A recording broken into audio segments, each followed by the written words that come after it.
Согмент айылындагы маданият үйү 1957 жылы курулуп, мезгилинде айылдагы иш-чаралар байма-бай өткөрүлүп турган. Эгемендүүлүк алган жылдардан тартып эле имараттын дубалдары урап, кароосуз абалга кептелген. Айылдагы тургундардын маданиятын көтөрүү максатында имаратты кайрадан куруу боюнча аракеттер көрүлүп, ишке ашпай калган. Оңдоп түзө алайлы десек, өзүбүздүн күчүбүз жетпейт өкмөттүн. Бир 2 жыл ушу грантка аракет кылып жүрдүк. Болбоду. Эми азыр мына кассамин долбоору биздин айылдагы кирип калды.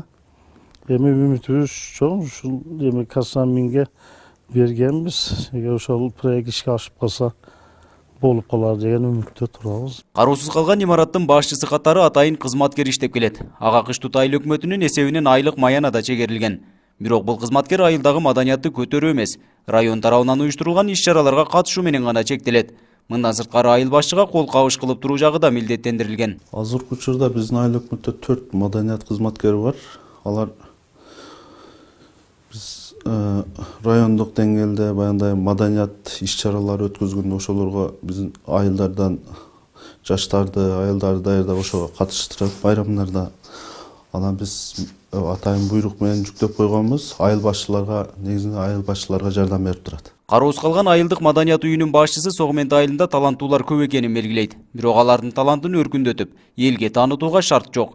Мындан улам аймактарды өнүктүрүү жылында элет жериндеги маданият тармагына да көңүл бурулуп, кароосуз калган имараттарды жаңылоо зарылдыгын белгилешет. Мына ушул айылга маданият үйү эң мемеси ушул керек. Негизги азыр мисалы жаштарыбызга ушул мемелер керек да. Мисалы өздөрү мисалы мананда келип көп кызыккандар бар, мисалы ырга кызыккандар бар, бийге кызыккандар бар. Ошолорго мисалы мына жерде мисалы шарт болсо жакшы болот деген меме да. Президентибиз аймактарды өнүктүрүү жылы деп белгиленди.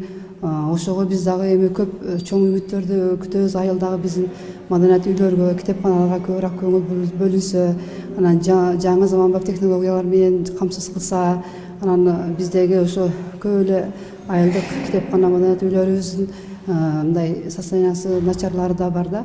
Ошолорго жаңы зданияларды куруп дегендей, ошол жагынан да көбүрөөк көңүл берсе, биз ошого абдан ыраазы болот элек да. Баткен району боюнча 15 маданият үйлөрүндө китепканачылар менен кошо 47 кызматкер эмгектенет. Көпчүлүк маданият жайлары жараксыз абалда. Ошондой болсо да айыл өкмөттөр тарабынан кызматкерлерге айлык маяна чегерилип, райондук маданият бөлүмүнүн буйругун аткарышат. Кээ бир маданият үйлөрүндө методисттерибиз бар, тазалоочуларыбыз бар, кээ бирлеринде бир гана маданият үйүнүн башчылары деп, айылдык маданият үйүнүн башчылары болуп эмгектенишет. Негизинен бирок булар иш пландарын бардыгын бизге алып беришип, райондук маданият бөлүмү тарабынан бекитилет. Иш-чараларга биз баарыбыз өзүбүз чогуу катышабыз, отчетту да бизге беришет. Нургазы Жайнаков, Четинчи канал, Баткен өкүлчүлүгү.